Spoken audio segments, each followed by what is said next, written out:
Shalom então a você que nos assiste, a você que está aqui na Har Etzion, professor Matheus Andona, diretamente de Belo Horizonte, já pedindo para você se inscrever no nosso canal se ainda não for inscrito, tem palavra nova, estudo novo todas as semanas, se você ainda não conhece o Ensinando de Sião, vale a pena conhecer. E o estudo de hoje é Deus dando para Moisés e para o povo de Israel as instruções para a construção do Mishkan, do tabernáculo. Dê uma olhada aqui na tela, Parashat Terumá, Êxodo 25 a 27, 19, e o título desta mensagem é o tabernáculo, ou Mishkan em hebraico, né? O tabernáculo e a restauração de Israel. O tabernáculo e a restauração de Israel. Primeiramente você vai ver aqui comigo que o tabernáculo é algo celeste. Deus mostra algo para Moisés, Deus mostra a planta do tabernáculo, Deus mostra os objetos e pede para Moisés fazer de acordo com aquilo que lhe foi mostrado. 3 vezes na Torá isso vai estar muito claro. Você vai fazer de acordo com o que você viu. Então Moisés viu. Então é algo que existe na realidade celeste, no universo do eterno, né? Se você interpreta que o mundo espiritual é um universo paralelo, né? É mesmo, é uma realidade que você não tem acesso, você não consegue vê-la, mas ela existe. E é uma dimensão, né, espiritual. Então tem lá esse tabernáculo e há uma reprodução dele aqui no nosso mundo mortal físico. Para quê? Dê uma olhada aqui na tela, olha.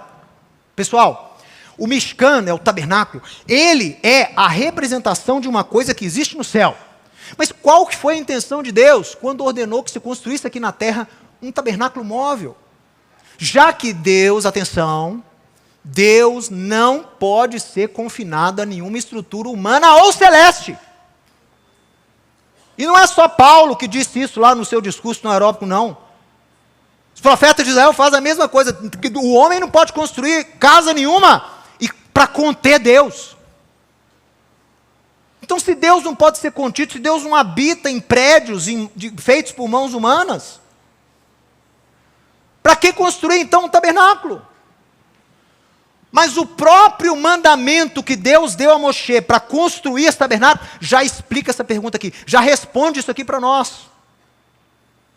O que é um erro, muitas vezes que as pessoas cometem, vão estudar o Êxodo, vão estudar o tabernáculo, tanto nos meios judaicos quanto nos meios cristãos, o tabernáculo é algo muito rico, né, muito simbólico, muitas pessoas fazem associações, estudam, mas eu já vi pessoas falando, isso aí é porque Deus, na época de Israel, na época dos israelitas, Deus habitava lá naquele tabernáculo, depois ele habitou no templo, depois com a vinda de Yeshua, aí ele não habita mais em prédio nenhum. Não, meu irmão, não, Deus nunca habitou, Deus nunca foi confinado a prédio nenhum, nem ao tabernáculo.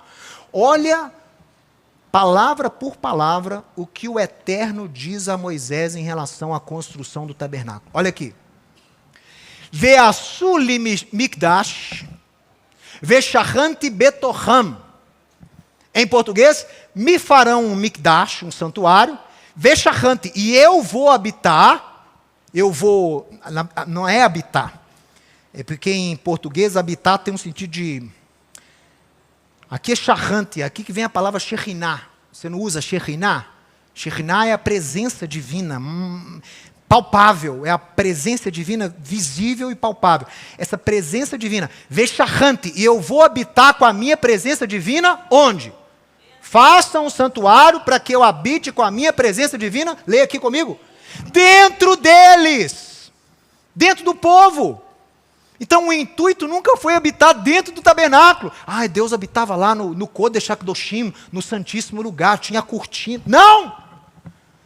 Tudo aquilo que foi feito no tabernáculo, os detalhes, a arte, né? Bezalel sendo cheio do Espírito de Deus, fazendo todas as ornamentas, aqueles detalhes, os desenhos dos querubins, ali a menorá com as suas flores, com as suas hastes, o pão da preposição, o altar do incenso, a pia de bronze, tudo!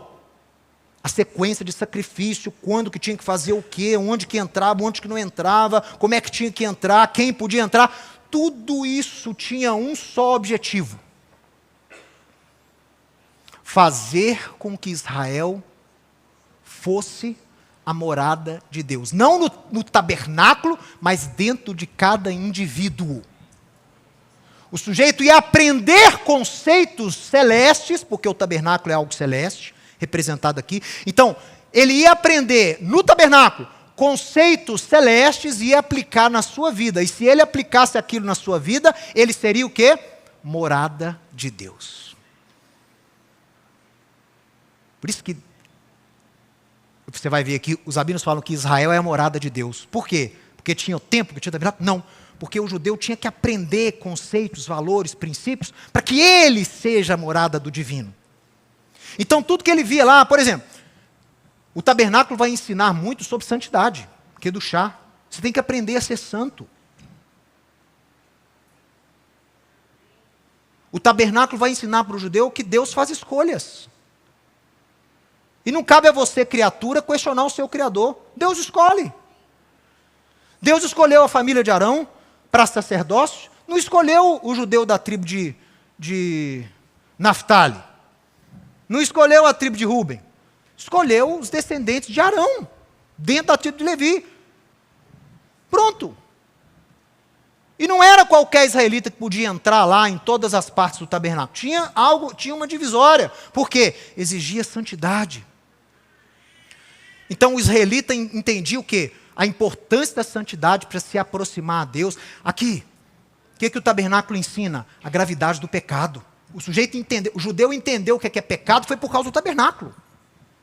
Que aí você tinha esse peso, a gravidade do pecado, de acordo com a consequência, o sujeito sabia a gravidade. Muitas pessoas falam até hoje, não tem pecadinho, pecadão, tudo é pecado. Isso é mentira. Claro que tem pecadinho, pecadão, porque nós temos punições diferentes. Punição desde você não ir no templo um dia, até a morte. Então, se você tem diferenças de consequências, de punições, você tem diferenças de gravidades. Há pecados que são mais abomináveis a Deus do que outros. Tudo é pecado. Mas há pecados que afetam mais a santidade na sua vida e profanam mais o nome de Deus. Os rabinos falam que os 3 pecados principais que você deve... Você entrega a vida, mas você não comete. São pecados que são inegociáveis. Você morre, mas não comete. Idolatria, promiscuidade sexual e entregar um inocente à morte. Então, esses 3 pecados você não comete de forma alguma. São pecados o quê? São pecados que você não pode... Nenhum pecado você deve cometer. Mas você vê na Bíblia, por exemplo, Davi mentiu para o rei, quando foi preso, fingiu de doido para poder não ser morto. Depois mentiu para o sacerdote para conseguir comer os pães da proteção. Inventou uma história lá, que tinha sido enviado, ainda pegou a espada do Golias. Ele errou. E Deus tratou com ele. Agora, você não vê Davi o quê? Cometendo idolatria. Por quê? Se ele tiver cometido idolatria, ele não mereceria as promessas e bênçãos que Deus deu sobre ele. Porque idolatria é uma abominação a Deus. Mas ele cometeu adultério. Cometeu e penou por isso. Lê a história dele. Então, meus irmãos, a gente tem que entender o quê? Que o Mishkan, o tabernáculo, é um grande método educacional para o israelita entender conceitos que Deus precisa que você entenda. E você hoje precisa entender esses conceitos. Olha só. O maior objetivo, então, foi habitar dentro do homem. E o tabernáculo, depois o templo, era um meio para educar Israel sobre santidade, sobre gravidade do pecado. E o mais importante, deixar Israel fazer Israel capaz de cumprir a sua missão divina. Qual que é? Êxodo 19, verso 6. Vocês me serão o quê? Você, Israel, se andar nesses estatutos, vocês serão para mim o quê? Mamlechet Kohanim, reino de sacerdotes. Não é só Levi, é um reino de sacerdotes. Goi Kodesh, nação santa. Então esse é o objetivo de Israel, e Deus dá então ali o Mishkan, o tabernáculo, para fazer aquilo compreensível entre os judeus. Então Deus fala, vocês não serão como os outros povos da terra. Vocês não vão tratar suas esposas, seus filhos, como os povos da terra fazem. Vocês não vão tratar o próximo como os povos da terra. Vocês não vão fazer negócio como os povos da terra fazem. E Deus abordou tudo que era propício na época, que até a escravatura ele mencionou lá. Vocês não vão, se tiver escravo, não vai ser também o escravo igual ela fora. Porque na época tinha escravatura. Então Deus teve que lidar também, aplicar a justiça dele nessa situação. Primeiro, Israel não escravizava. Segundo, quando o sujeito tinha que fazer um trabalho para pagar uma dívida, tinha limite, era no máximo 6 anos. E se o senhor maltratasse o servo, era punido. E se fosse falta grave, era punido com a liberdade do servo. Enfim, entendeu, gente? São vários aspectos que Deus vai educar o seu povo para poder ser reino de sacerdote. E eu creio que essa missão perdura até os dias de hoje. Israel ainda tem essa missão aqui nas costas. Ser reino de sacerdotes. Nação santa. E você compartilha com Israel dessa missão. Se você está enxertado em Israel, mas eu não sou judeu, eu não tenho essa mentalidade judaica. Mas se você serve ao Deus de Abraão, Isaque e Jacó, os profetas falam que você foi o quê? Nilvá, você foi unido a Israel, você não virou judeu, mas você está perto, você está dentro, e agora dentro você tem acesso ao quê? A muitas coisas. Você tem acesso a fazer parte com ele deles das promessas, e você tem acesso ao quê? Às responsabilidades. Então, se eles são reino, foram criados para ser reino de sacerdotes, você também foi. Se eles foram criados para ser uma nação santa, separada para Deus, você também foi. Amém. Morando aqui em Belo Horizonte, morando aqui em Contagem.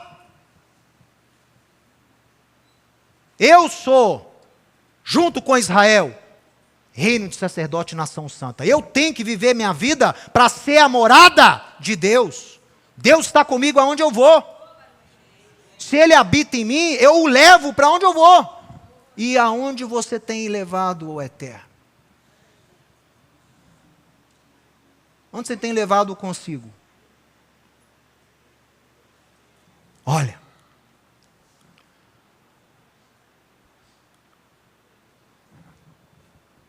Professor, filósofo, teólogo, Michael Wishogrod, já citei ele aqui várias vezes. Michael Wishogrod é um judeu americano, alemão, naturalizou americano, ele é alemão, morreu em 2015. Uma grande autoridade judaica no diálogo interreligioso.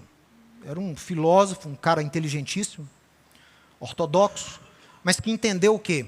Entendeu que os cristãos, eles devem corrigir alguns conceitos que têm sobre Deus, inclusive sobre Yeshua, sobre Jesus, mas esse diálogo, esse contato, ele tem que existir, porque o cristão, ele de uma certa forma está ligado a Israel, ele entendeu. Então ele tinha esse diálogo interreligioso, mas ele batia. Ele falava com os judeus, olha, vocês não podem ficar rejeitando o cristão, eles são parte, de uma certa forma, do nosso movimento. Eles estão próximos a nós como povo. Então, Michael Wishogrod, ele dedicou a vida para trabalhar nesse diálogo interreligioso, tá? Mas apontando o erro do outro, e apontando o erro também de Israel. Ele falava assim, olha, o judeu tem tanta birra do cristianismo que anulou qualquer tipo de divindade do Messias. Ele falou, isso está errado. O Messias, na nossa cultura, na nossa divindade dos nossos profetas, é divino, sim. Então, é aquele diálogo. Por isso que eu, pessoalmente, Mateus, eu não sou muito assim presente nesses diálogos interreligiosos. Por quê? Porque os diálogos que eu sou, às vezes, convidado para participar, não é diálogo, é monólogo. Cada um fala, ninguém pode tocar na doutrina do outro, ninguém pode apontar erro nenhum no outro, eu no meu quadrado, você no seu, e nós vamos lá ficar demonstrando conhecimento para o público. Eu estou fora, eu não gosto desse tipo de coisa. Eu gosto quando o sujeito fala assim, ó, esse ponto de vista seu está deficitário, você tem que reler isso aí. Eu gosto quando eu falo, eu tenho a liberdade de falar com o sujeito, ó, isso aí que vocês creem, isso está errado. Isso aí você não aprendeu certo, não. Né? Ah, por isso que você não pode ser diálogo interreligioso. Exatamente por isso que eu não faço parte. Né? Então, pessoal, mas o Michael Wishogrod não, ele batia firme nessa tecla aí. E ele escreveu um livro que é um ápice, um dos maiores livros dele, que é o quê? Deus, Body of Faith, corpo da fé. Chama assim, Body of Faith, corpo da fé. Deus no povo de Israel. Deus no povo de Israel. Ele entendia que Deus se manifesta no povo de Israel, nas suas tradições, nos seus mandamentos, na sua cultura. Deus é manifesto no povo de Israel. E isso é verdade. Isso é verdade. O salmista diz o quê? Davi escreve no Salmo 22, Deus habita onde? Onde Deus habita? Salmo 22, nos louvores de Israel. Às vezes quando o povo vai citar esse versículo, tira Israel, né? Deus habita nos louvores, vamos cantar. Não, lê direito. Deus habita nos louvores de Israel. Claro que Deus habita nos louvores do seu povo, mas o texto ali é específico. Deus habita entre os louvores de Israel. Então Deus é manifesto na cultura judaica, Deus é manifesto na cultura de Israel, Deus é manifesto nos mandamentos, nas festas, Deus é visto. Deus é admirado, Deus é compreendido. E aí, pessoal, eu fico vendo, né? Como que o Michael Wishagrod dedicou o tempo. Ele escreveu sobre como que Deus habita no povo de Israel. Ele fala, meus irmãos, nós quando estávamos lá no holocausto, nós quando estávamos aí em perseguição, mesmo nesses locais, Deus estava conosco, Deus jamais nos abandonou, entendeu? E o Michael Wishagrod, ele diz o seguinte, Israel não foi escolhido para ser a morada do Hashem no mundo, para o benefício próprio, mas Israel foi escolhido para ser morada de Deus, para redimir o mundo, para ajudar na redenção do mundo. Israel, aí, um Israel restaurado, reunificado, vai evidenciar o amor de Deus para as nações e vai ajudar no processo de salvação do mundo. Quem escreveu sobre isso foi Isaías, foi Ezequiel, foi Jeremias, foi Amós e Paulo. Por que você tem que ansiar? Israel é o tabernáculo da morada divina. Então você tem que ansiar para esse tabernáculo ser restaurado. Por quê? Porque quando esse tabernáculo for restaurado, quando o povo de Israel for restaurado, não é só aceitar Yeshua, não. É o povo de Israel reunido. Israel está hoje dividido, meu irmão. Onde estão as tribos do norte? Onde está Efraim? Eu não sei. Tem aí representantes espalhados aí em Israel, nas nações, mas os contingentes que Deus promete que ia voltar, não voltaram ainda não. Então o tabernáculo ainda não está restaurado, não está reconstruído. Mas quando esse tabernáculo for reconstruído, for reformado, for consertado, ele vai gerar bênção para o mundo. E é claro que Yeshua tem um papel fundamental, porque ele é que atua nessa restauração. Ele é que vai começar a restauração física e depois espiritual. Mas olha o que Isaías escreve do Israel restaurado. O que o Israel restaurado? O que o tabernáculo restaurado vai causar no mundo? Leia aqui comigo. Isaías capítulo 60. Você conhece o texto. Kumi ori, kivaorer, urvor Adonai, alair tsarair, hine ahosher, yerafet eretz, ve'arafel leumim, ve'alair, israch Adonai, urvodó alair yeraer. Levanta-te, resplandece, porque a tua luz é chegada, e a glória do Eterno nasce sobre ti, porque as trevas cobrirão a terra. Meu irmão. E a escuridão os povos, ou seja, não vão conseguir enxergar. Mas sobre ti, Israel, o Senhor virá, surgindo, e a glória dele será vista sobre você. E as nações caminharão para esta luz, e os reis para este resplendor que nasceu sobre ti. É bênção.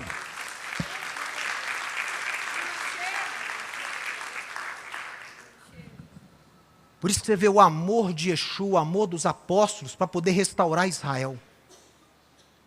O amor de Paulo. Paulo recebeu a missão para pregar para gentio, mas todo lugar de gentio que ele ia, qual era o primeiro lugar que ele tinha que ir? Era ordem para ele.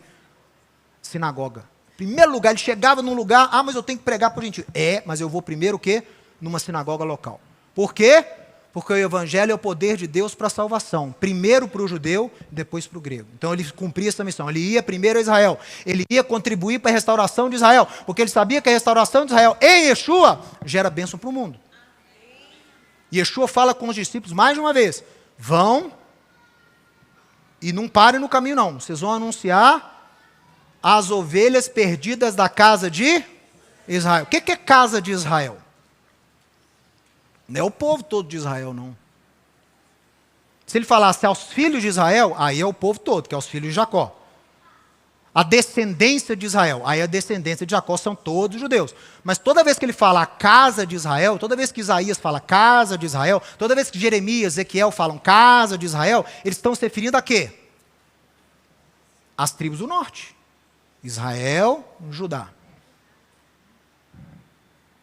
Olha a preocupação de Yeshua. Vão e anunciem isso às ovelhas perdidas da casa. Eu não vim, né?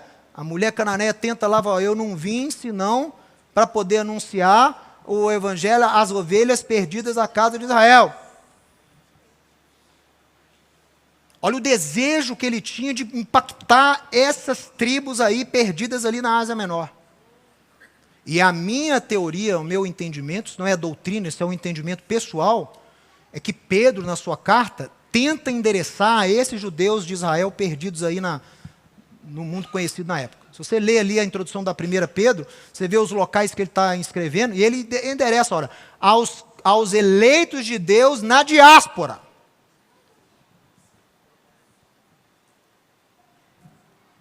E ele dá algumas cidades, né, que estão ao redor ali da Ásia Menor, onde ele cria que havia esses filhos de Israel, filhos das tribos perdidas, estavam nesses lugares, e tinham que ser alcançados pela mensagem de Yeshua, para restaurar o tabernáculo.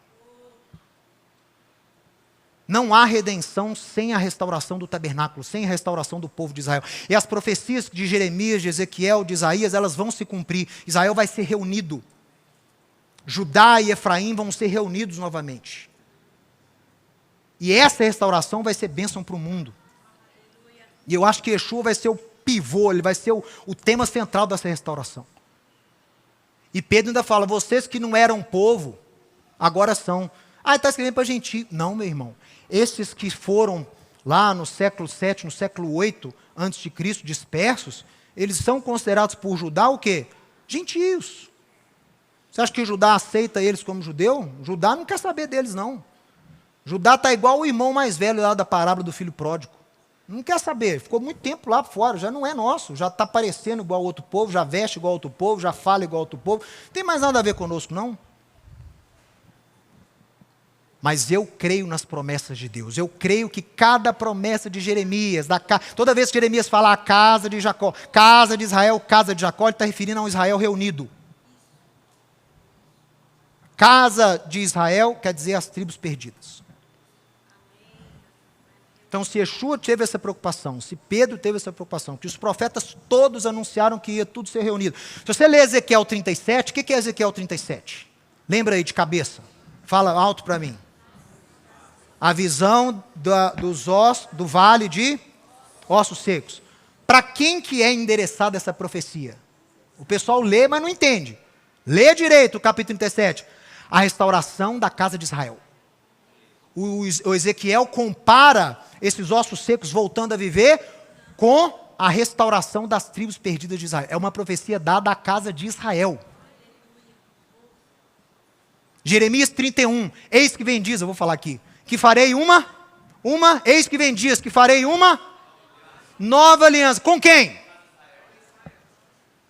Com a casa de Judá e com a casa de Israel. A nova aliança é com Israel reunido.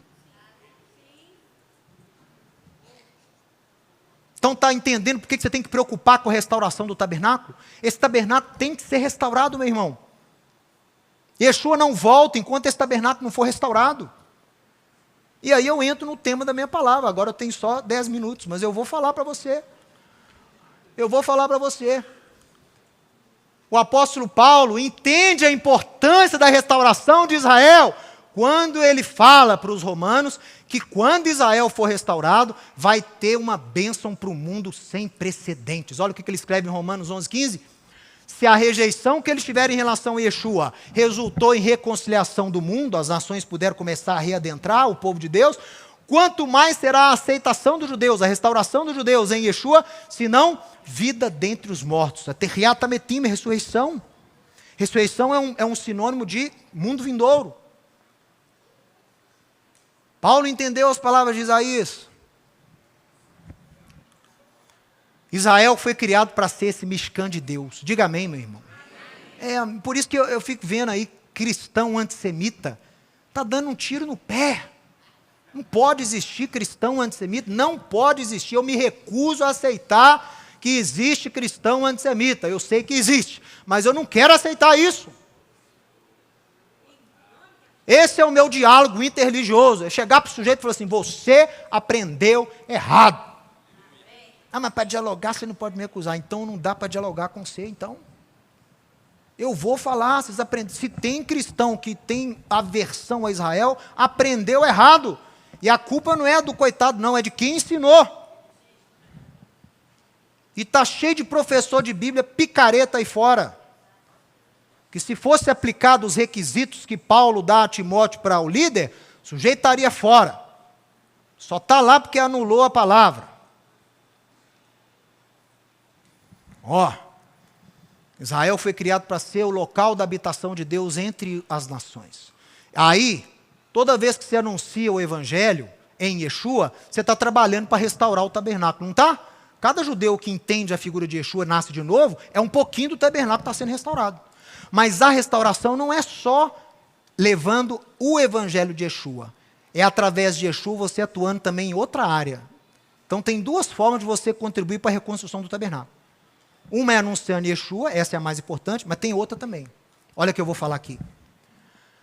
Há outra forma também de você participar da restauração do tabernáculo de Deus. Ajudando os filhos de Abraão a retornarem à sua herança perdida. Essa reconexão é um elemento crucial na restauração escatológica de Israel, que por sua vez vai sinalizar a redenção do mundo. Um exemplo dessa restauração da herança perdida são os Anusim. Olha aí, os descendentes de judeus que foram forçados à conversão durante a época da Inquisição. Quando eu falo de restaurar tribos de Israel do norte, é muito distante, é muito para a minha mente. Mas como que Deus manteve o registro desse povo esse tempo todo? Como que esse povo vai voltar e fazer paz? Eu não faço a mínima ideia. Está muito longe, é muito complicado para a minha cabeça. Agora, esse contingente aqui, que tem só 400 e poucos anos, que foram obrigados a sair do povo de Israel, esse eu consigo trabalhar. Esse eu sei onde eles estão. Esse eu tenho pesquisa. Esse eu tenho livro. Esse eu sei para onde eles foram. Esse eu sei o que aconteceu com eles. Esse eu tenho documento. Então eu vou trabalhar com aquilo que eu sei fazer. Eu vou trabalhar com aquilo que está às minhas mãos. Restaurar, trabalhar para restaurar a identidade do descendente judeu da Inquisição é trabalhar para restaurar o tabernáculo de Deus.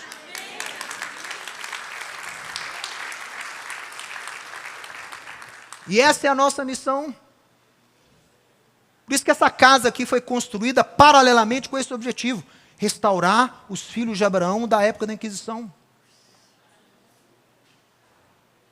Aí outro dia me perguntaram, Mateus, mas de qual tribo são os Anusim? Uai, meu irmão, claro que prioritariamente Judá, porque foram os de Judá que também foram para a Península Ibérica. Mas quem pode afirmar que não há representantes das 10 tribos entre os Anusim? Claro que há. Claro que há. Então, ao mesmo tempo que eu trabalho para restaurar os Anusim, eu também estou trabalhando um pouquinho para restaurar as 10 tribos, porque com certeza tem Anusim que é de alguma das 10 tribos. Então, meu irmão, essa é a moral da palavra de hoje. Nos ajude, seja um parceiro de Deus para restaurar. Isso não é lenda, isso não é história, isso não é modismo, isso é um mover de Deus. Está anunciado lá em Ezequiel, está anunciado em Jeremias, está anunciado em Amós. Isso é restauração do tabernáculo de Deus. Você que está aí me assistindo agora pela internet, você que está aqui sentado, às vezes você é o objeto dessa restauração, às vezes você é um descendente que está buscando se reconectar às suas origens, às suas raízes, e não entende por que você frequenta a Rádio Sion, não entende por que gosta de assistir o Mateus todo sábado.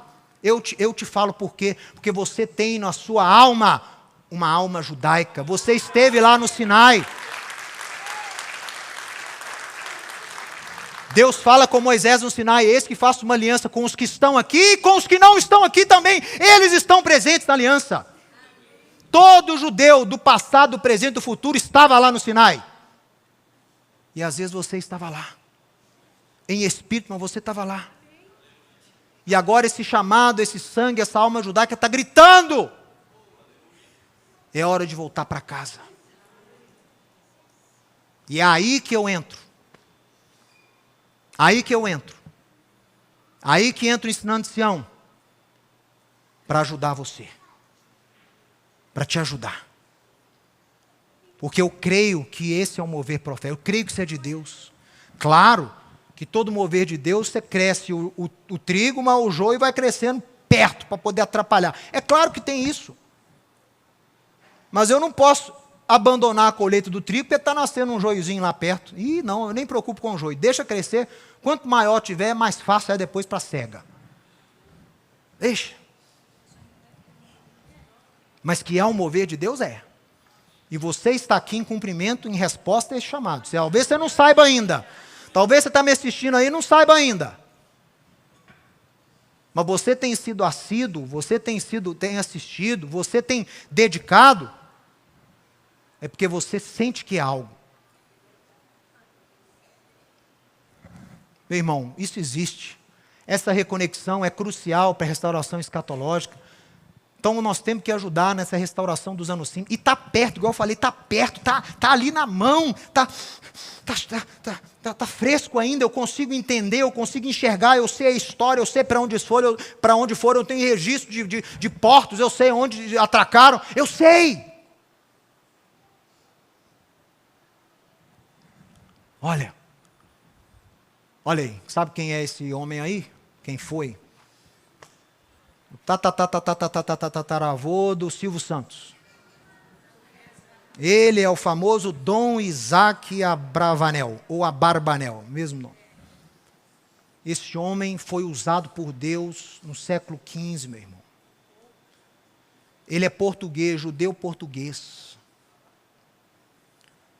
Ele era um exímio teólogo, estudioso e também financista. Ele era um cara, um empreendedor. Contratado pelo rei para poder ajudar nas finanças de Portugal. Por isso Portugal prosperou na era do descobrimento. Tinha um Dom Isaac Abravanel lá para cuidar do dinheiro. E aí entra a questão da Inquisição, lembra? As perseguições, aí ele vai para a Espanha.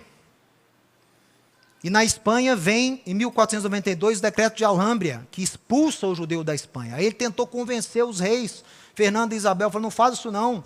Ele já ajudava lá os reis, ele era também conselheiro financeiro dos reis. Ele falou, olha, eu pago por cada judeu para ficar aqui. E ele não consegue, então, mexer na expulsão. Então, os judeus são expulsos, ele acaba fugindo também. Ele foi para a Itália, ele morre na Itália, mas os judeus que vieram com ele de Portugal e Espanha, eles vão para vários lugares da Itália. Eles vão para a Turquia, eles vão para a Grécia, eles vão para outros lugares da Europa e mais tarde para a América. Então, por isso que os descendentes do Abravanel, eles vieram, a maioria deles da Turquia, porque foi essa família que veio Portugal, Espanha, Espanha, Itália, Itália, Turquia ou Grécia. Depois eles vieram para o Brasil e para os Estados Unidos. Então, e é uma família cuja tradição vai direto no rei Davi. É uma família de Judá, de linhagem real. Então, o Dom Isaac Abravanel, ele falava isso, olha, eu tenho registros da minha linhagem até o rei Davi, eu acredito. Né? Silvio Santos não parecia muito como um rei, não, mas eu ficava vendo ele, falei, gente, será que esse sujeito é descendente de Davi? Né? Eu ficava olhando assim para ele. Mas, enfim, o que o Dom Isaac... Por que eu estou pondo o desenho dele aqui? Porque o Dom Isaac Abravanel estudava profeta, ele era um judeu que estudava profeta, por isso que eu gosto dele. E ele entendia, ele lia Ezequiel capítulo 20, ele lia Deuteronômio 30, ele falava, peraí. Deus vai restaurar o nosso povo. E ele falou sobre os Anusim. Na época dele já tinha um Anusim. Então ele falava assim, olha, essa restauração de Ezequiel, o Anusim está nessa aí. Ezequiel profetizou sobre os Anusim. Olha o que ele escreveu. O sábio português Dom Isaac Abravanel testemunhou a expulsão dos judeus da Espanha em 1492 e ele previu o retorno dos Anusim em seu comentário sobre Ezequiel capítulo 20. Meu irmão, Deus nos deu a bênção, foi um presente de Deus. Nós conseguimos comprar num leilão nos Estados Unidos o livro original, o comentário de Abravanel de Êxodo, está lá no museu, original, publicado em 1502. É um livro. E ele vai comentar sobre Êxodo 23, o anjo da minha presença não tenham um problema com ele, porque ele pode não perdoar o pecado de vocês. Ele vai explicar isso aí. Enfim, depois você pesquisa sobre ele. Mas olha, ele escreveu comentando sobre Ezequiel 20. Olha o que ele escreveu. O recolhimento dos exilados vai incluir não apenas aqueles que fazem parte da comunidade de Israel, mas também aqueles que foram forçados a deixar a fé. Pois todas as ovelhas de Deus retornarão ao rebanho. Diga amém. Escrevendo sobre Deuteronômio 30, ele acrescenta: nos últimos dias, Deus despertará no coração dos anusim, ele usa a palavra anusim, o desejo de retornar a ele. E quando eles voltarem para Deus e o seguirem, cada um conforme a sua condição e capacidade. Eu achei isso aqui fantástico. Deus promete que o Deus exaltado os trará para perto dele, ou seja, vai ter uma transformação espiritual que vai acompanhar a restauração física. Puxa, meu irmão. Meu irmão, se tivesse judaísmo, se tivesse judeu discípulo de Yeshua nessa época, tinha, mas não tinha um movimento formado, eu daria tudo para conversar com esses homens. Porque a imagem que eles tinham de Yeshua é a imagem que o catolicismo apregoava, pintava. E eles combatiam essa imagem. Mas eu queria saber se alguém chegasse lá e apresentasse o Yeshua judeu. Praticamente não tinha isso na época. Qual que seria o posicionamento deles? Nós ainda vamos conversar. Vou tirar umas dúvidas com ele. Abravanel estava convencido que o retorno dos anuncios seria algo sobrenatural da parte de Deus, bem como um mover entre os de Israel, porque Israel também tem que ser tocado para receber, né, meu irmão? Porque o irmão mais velho tem problema. O irmão mais velho tem um probleminha aí. Então Deus vai atuar incomodando os anuncios, Deus vai incomodar os irmãos mais velhos para poder receber os anuncios. E o Abravanel cria que as nações ajudariam os anuncios no processo de restauração. Olha aí. A gente escreveu isso há 500 anos, meu irmão. Após séculos de conversões forçadas, perseguição, exílio, os anuncios nunca perderam completamente a sua identidade judaica. Porque a alma dentro deles agora está gritando: precisamos voltar para casa. Diga para o seu vizinho: é hora de voltar para casa. Se você anuncia ou não, não importa, mas é hora de voltar para casa. Você ficou demais em Roma. Você ficou demais, tempo demais, na Alemanha. Agora é hora de voltar para casa. Isso aqui é tão importante que eu sempre disse, esse milagre não é só Deus incomodando o anusim, plantando no coração o desejo de voltar. O milagre também é no irmão mais velho aceitar. Você acha que eles querem aceitar você? Com sobrenome Pereira, Miranda, Gonçalves, Correia, Lopes, Coelho, Fonseca, Moraes, Rodrigues. Você acha que o irmão mais velho quer aceitar o Rodrigues?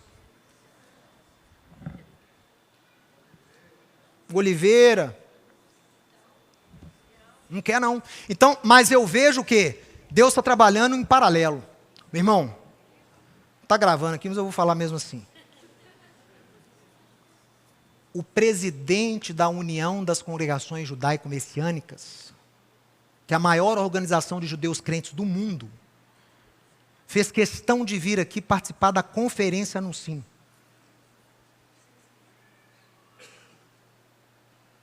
Eles estão querendo a minha ajuda para poder ajudá-los a trabalhar com o tanto de congregação que está surgindo no mundo, de pessoas que se dizem descendentes de judeus e querem ter relacionamento com o irmão mais velho de novo. Mas o irmão mais velho não sabe o que fazer, não conhece a história. Então falaram: Marcelo, Mateus, vocês têm que nos ajudar. Nos ajudem aqui, porque nós não sabemos o que consultar, o que checar, o que fazer. Então eu já estou vendo o quê? Deus rasgando o coração de Judá, do irmão mais velho. Está começando a quebrantar, está quebrando o orgulho.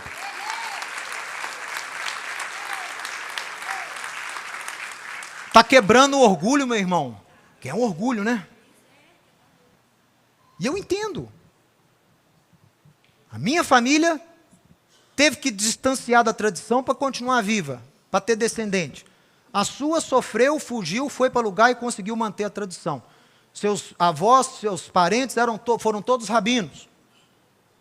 Você foi criado em escola judaica, fez bar mitzvah na sinagoga da sua cidade. Nós não.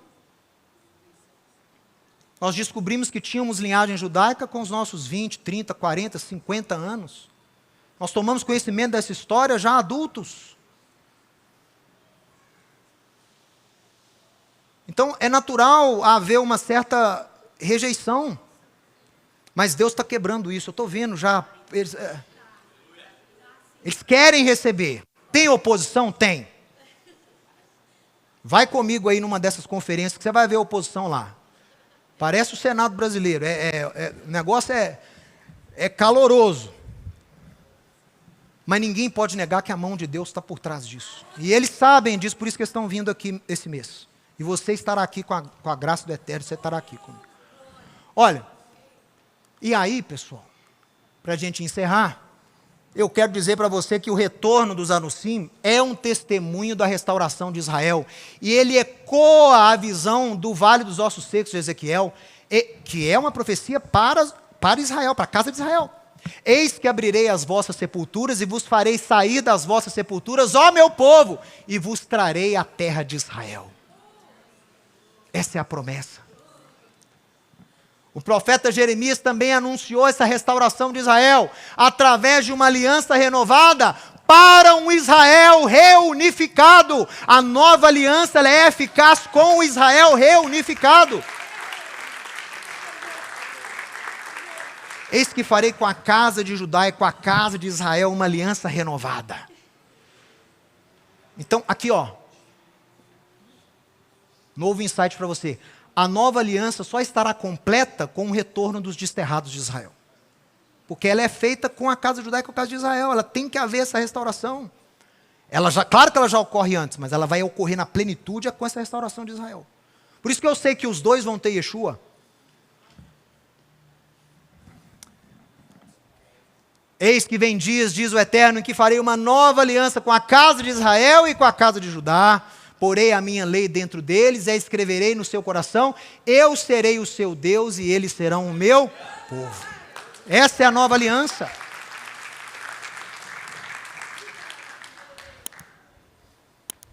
Meu irmão,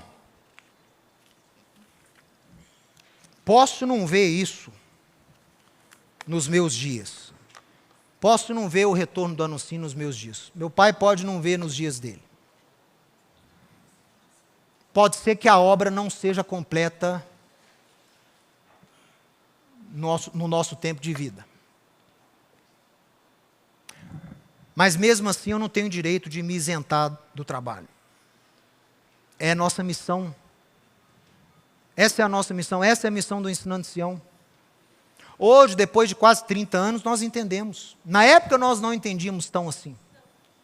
Mas hoje eu entendo que esse trabalho de restauração das raízes, restauração, a visão da restauração das raízes da fé, a essência dessa restauração é a restauração de Israel. Antes, a gente não entendia. Hoje eu entendo. A restauração da igreja só é possível em paralelo com a restauração de Israel. Esse é o trabalho que nós fazemos nessa casa.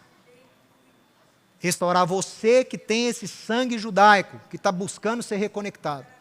E buscar você que serve a Deus e quer ajudar nesse processo de restauração. Você não é judeu, nem é Anusim, mas você faz parte desse projeto e quer ser parceiro de Deus.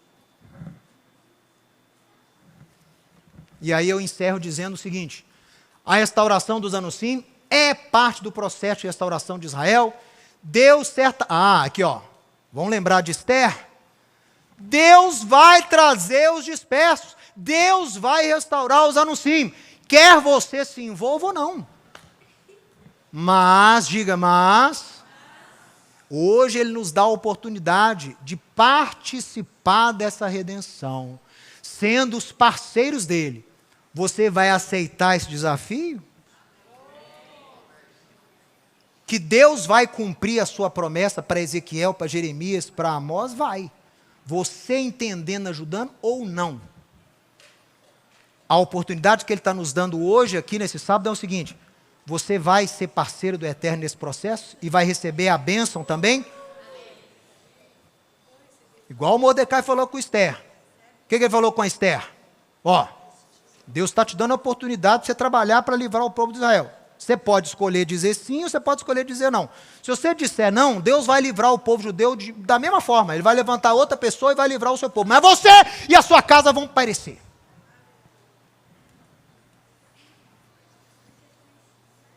A igreja cristã está tendo a oportunidade agora de ajudar na restauração de Israel. Por que Deus quer que a igreja cristã ajude? Porque Deus quer fortalecê-la para o que está por vir. Deus está dando à igreja cristã a oportunidade de trabalhar para restaurar o tabernáculo. Deus vai restaurar o tabernáculo? Vai, sem a ajuda da igreja ou com a ajuda da igreja. Mas Deus está dando a oportunidade, ajude, porque você será ajudado no processo. Você vai ser abençoado no processo. Olha quantas igrejas, quantos líderes aí evangélicos têm estudado conosco e têm aplicado nas suas comunidades verdades que têm aprendido aqui. Não são judeus, não tem sinagoga messiânica, mas têm aplicado princípios que eles têm aprendido aqui conosco. E falam frases nossas. E não cita não, porque eu sei que vai ser perseguido se citar, mas eu sei que é frase minha porque eu conheço. E eu não me importo. Eu sei também os temores que eles têm, mas têm apregoado a verdade. Enquanto uns aí estão caindo só em escândalo, tem outros que estão buscando a verdade. Ó, meu irmão, você vai aceitar ou não vai aceitar esse desafio? Naquele dia, restaurarei o tabernáculo caído de Davi, é Israel. Repararei as suas brechas. O que é o brecha? É quem está faltando. Quem é que está faltando? O Anusim, as tribos do norte. Vai reparar, vai trazer, vai encaixar tudo direitinho, vai fechar tudo. E vou edificá-lo como nos dias antigos. Para quê? Para que possuam o restante dos homens, Edom aí, Adão, na verdade, para que possuam o restante dos homens. Ou se você quiser pôr Edom também, na minha opinião pode ser Edom. Depois você pesquisa o que Edom é na tradição judaica, você vai entender o que eu estou falando. Então eles vão possuir, eles vão abençoar os homens, ou Edom, e todas as nações que são chamadas pelo meu nome, declara o Eterno, que fará essas coisas. Com a sua ajuda ou não? Quer o meu conselho? Ajude. Ajude.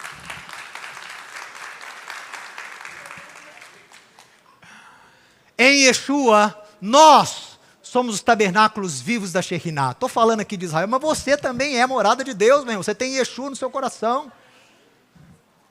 E o nosso objetivo é manifestar a luz de Deus, demonstrar amor e participar ativamente nas promessas dessa aliança, sendo parceiro de Deus no processo de redenção do mundo. Vamos abraçar esse chamado de restauração de Israel e vamos trabalhar com o Todo-Poderoso para restaurar Israel, levando Yeshua, ajudando na restauração dos perdidos, para que o mundo inteiro possa novamente ser um lugar da presença divina de Deus, restauração hoje, em nome de Yeshua, amém, amém. Se você gostou e foi abençoado com esse estudo, inscreva-se em nosso canal do YouTube. Considere também ser um mantenedor do trabalho do Ensinando de Sião no Brasil, Israel e no mundo. Doações e contribuições podem ser feitas através do link na descrição desse vídeo. Um grande abraço e shalom, shalom.